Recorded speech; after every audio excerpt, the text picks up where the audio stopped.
Oh, hi, Dr. Henry. We've learned that on Saturday, Vancouver Coastal Health ordered a full class to self-isolate at Elsie Roy Elementary in Vancouver. Can you tell me how many times a full class of students and staff have had to self-isolate since September began, and what would make this necessary as opposed to just asking close contacts to self-isolate? I don't have the exact number, but I know there have been several full classes that have been asked to go home, both in Vancouver Coastal, in Fraser Health, and also I'm not sure exactly where, but it would depend on the age of the children. It depend on how long somebody was in the infectious period when they were in the class and the activities that the class was doing. So there are a number of different reasons why that may be.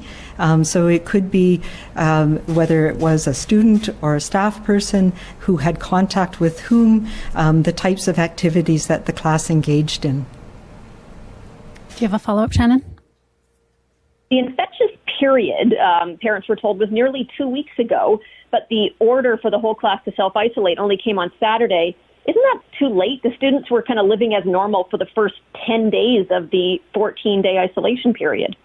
Yeah, so that's the reality of how we are able to find people and do contact tracing. So that meant that by the time this person was identified as being positive, so there's many reasons for that. I mean, we don't have a way of knowing everybody. So the person was, usually what would happen is somebody develops illness, they're at home, they get a test, but there may be a delay. They may not have realized it was symptoms that could be suggestive of COVID. They may have been at home for other reasons, and then a test was done, and it was recognized that the onset of their symptoms was at a time when they were still in school, and so the infectious period. So yes, what that means is that we would follow up, public health teams will follow up with every single person in that class and make sure that nobody else is sick right now. So it becomes a little bit of both case finding and isolation because we're near the end of that incubation period. So there may very well be some of those students who were exposed on the in late September who have themselves developed some illness, and that's what public health investigations will do as they became aware of them this weekend. Next question is from Richard Zussman, Global News. Around that issue, Dr. Henry, Caulfield Elementary has had now multiple exposure dates. You explained this last week, but I think there's still confusion out there around what exposure events mean and the spread of the virus inside of a school. Is there still concern about the possible spread of the virus at Caulfield Elementary? And have you spoken to parents at that school who have expressed concerns to you around how the situation was dealt with there?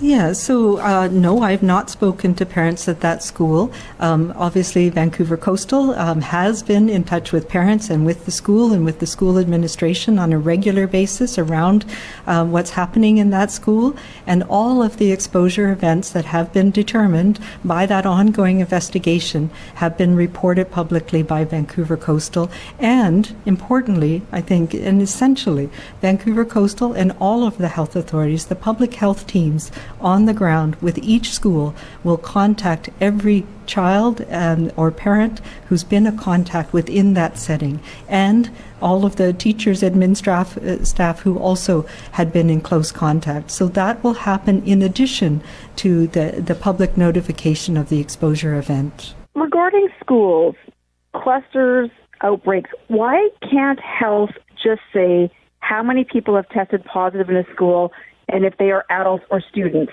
Because it's not sharing of information, isn't stopping people talk about it, it's just preventing accurate information. One parent telling me that I don't care if it's a cluster or an outbreak or a watermelon, I just want to know how many cases there are in my school. Yeah, I know it's challenging, and we have to find that balance that allows people, that doesn't identify people and make sure that people are confident that they're going to be protected if they have been a case, if they've been exposures. So we have to be careful on how that is given out publicly. We do know that some students and parents and teachers have shared information, and sometimes that is perfectly appropriate for them to do.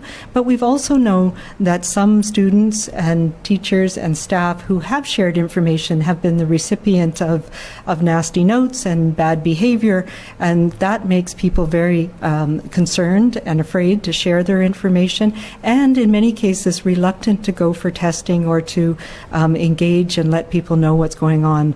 So we have to find that balance. Right now we are posting all exposure events and the days they occurred, so people know the small number of schools compared to the 2,000 and some schools that we have in the province that have had somebody who's been in their infectious period in the school environment.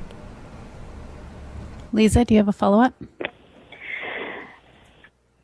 Yes, I don't think that's quite answered why you can't put numbers at schools, because you could still do that without divulging who these people are. And I think the lack of confidence is coming from lack of information, not from too much information. So I'm wondering what steps are being taken. You talked with me last week about, that there has been missteps at best in communication. So what can you tell parents is being done to improve that communication? Because parents, there's a lot of them that are feeling that they're not getting the full picture, and it's making them lose confidence in the public health approach. Yeah, and I actually think that parents are getting the full picture. And as I've said, the public health teams on the ground are working with every school community, every parent who needs to know what's going on with their child has that information. And what we post publicly is every single exposure event. That was the concern, that there was some of these events that were not being publicly posted. And I can clarify that communication glitch has been resolved, and we are all, every health authority, and it's all on the BC CDC website, is posting every school exposure, the date of that exposure, and what school that exposure occurred at. I can say as well that we have definitions for what an exposure event is.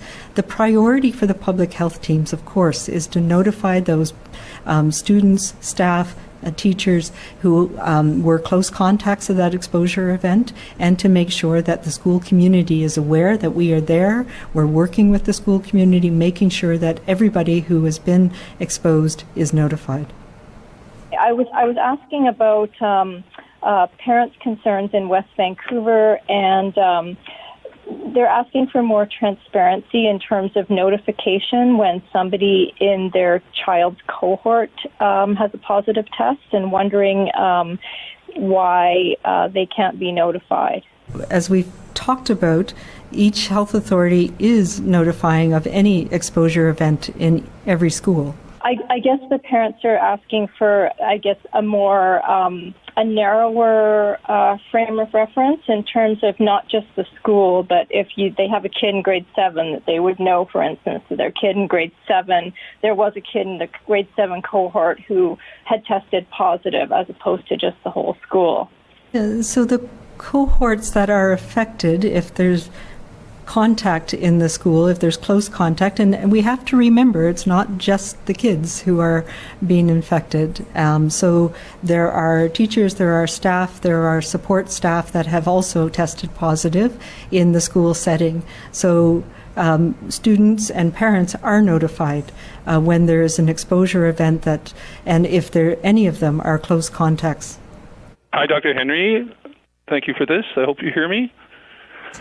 Just don't want to belabor the point, but back to West Vancouver and Caulfield Elementary. A letter signed by close to 900 parents has been sent to you and Dr. Pat Daly, not so much about information being shared, but they want you to change the protocol of isolating the entire cohort immediately and not wait for contact tracing. They say promptly disclose exposure events and isolate the entire cohort immediately, and please include siblings in the isolation strategy, even though this will mean more kids are having to self-isolate on a much more immediate basis.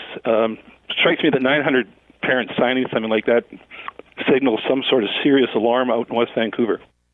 Yeah, and it does absolutely reflect, I have not seen that, but it clearly reflects concerns that weren't helped by early miscommunications perhaps. But I think, we need to recognize that our overriding goal is to ensure that kids are safely in school. What we have seen and what we continue to see are very low-risk exposure events and very few, if any, transmission events in schools. So we are able to effectively determine what type of contact people are having, what type of risky contact there is or not, and to limit the number of people who have to self-isolate.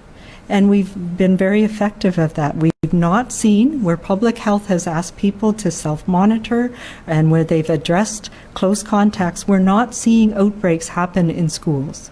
So these are the things that we are watching for. When public health makes their recommendations and people are notified, the transmission has stopped. So that's the effectiveness of the measures that we're putting in place now. And we need to balance that on the disruption of large numbers of students for no reason. These are the things that we need to think about as we're going into this respiratory season. The vast majority of symptoms are not COVID, and when young people or student staff or teachers, educators in the school system have a case of COVID and there's been exposures, the other measures that we have in place to protect people in that school environment are working. We have not been seeing widespread transmission, and that's what really important thing to know. And public health teams are working with every single school around every single event.